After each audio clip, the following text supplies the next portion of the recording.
Ovako, hteo bih da pitam, gde mogu najbliže tamo kod vas da kupim lanate? Lanate? Jest. A reci mi koga imate vi na teritoriji Beograda da bi pričala? Jel imate nekoge? Ne, nemamo. Došli bi mi da kupimo. Pa dobro, ne biste iz Makedonije došli do Beograda, vratno, ili dolazite poslovno pa onda zbog toga? Pa jeste, dolazimo poslovno, pa ona... Ne, zato što mi imamo svoje predstavništvo u Nišu, zato vas...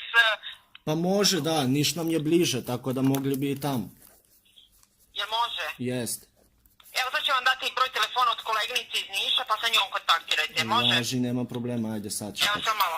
Izvinite samo da pitam nešto. Pitajte, izvolite. Lanate, jel u slobodnoj prodaji tamo? Jeste, kod nas jeste. Ja mislim da oni dole mogu da vam prodaju, da vas ne upućuju, ili pitajte koleginicu, pošto iz kog dela Makedonije zovete? Iz Skoplja. Iz Skoplja. Yes.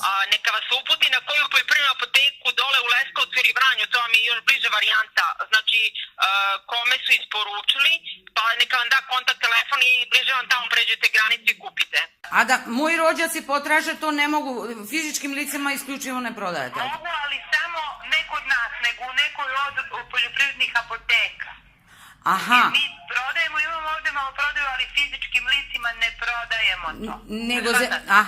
Nego apotekama. Samo pravnim licima, pa pravna lica to prodaju fizičkim licima. Eto tako.